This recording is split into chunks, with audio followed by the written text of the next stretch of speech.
Thanks very much, David, for joining me. Fantastic to be able to speak to you. Australian Foundation Investment Company obviously is a fund that we use regularly with clients to get an exposure to the Aussie market. So I'm very keen to hear your thoughts on how things are tracking and how you're positioned and your views on the outlook. So if I could just begin maybe with how the market's performed. It's been a pretty good first 4 months of the year for the Australian market. You know, the index is up sort of 5 or 6%.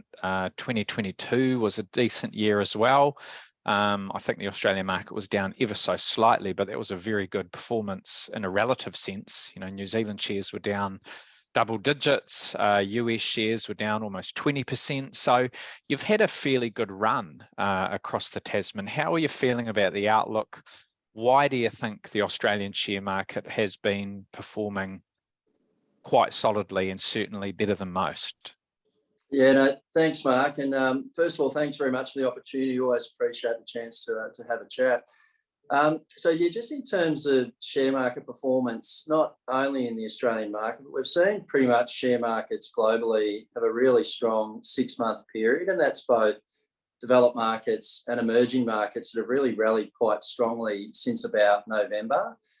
And just looking the other day, the ASX 200 now is within a couple of percent of its all-time highs. And it just feels to us that that's probably not where markets should be trading at, given the fundamentals for a lot of companies are proving to be a bit more challenging now than what they were, say, last year.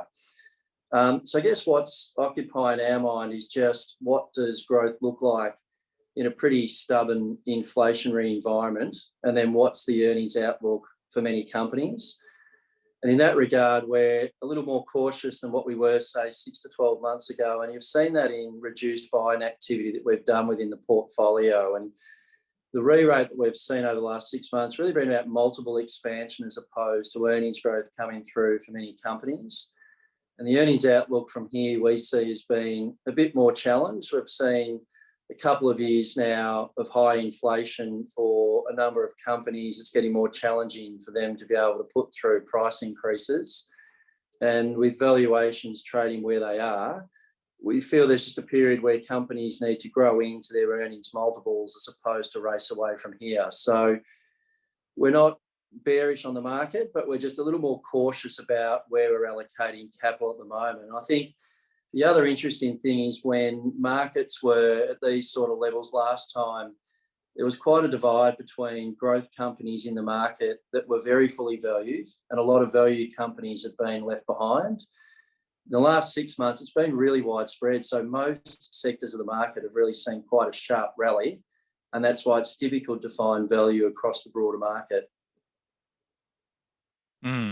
Yeah, really interesting comments. I want to pick up on a couple of those points you've made. You talked about multiple expansion, which really just means that the market's got more expensive, hasn't it? We haven't seen that growth in earnings or improvement in fundamentals. So, you know, that's potentially an issue. And I guess looking ahead, you're talking about some of the challenges that businesses are seeing, that the economy is seeing.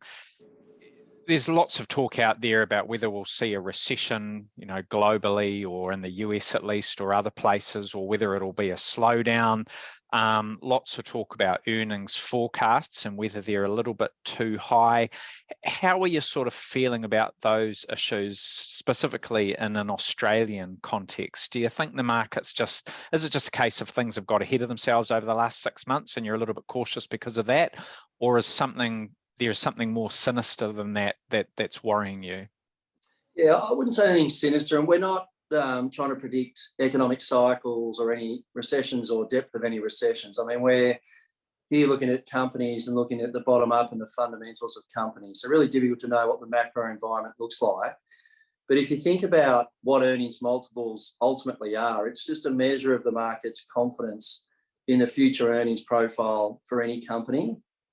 And in the companies that we've been catching up with, and as you'd imagine, it's a regular part of our process to keep catching up with the companies that we're invested into and really right across the market, is there's just enough talk to say that earnings growth is becoming more challenging than what it's been for the last year or two. And that's where we step back to the multiples markets are paying and that measure of confidence they've got in the earnings outlook, we feel in many cases that's going to be misplaced, where the earnings profile is going to be more challenging than probably the market's expecting.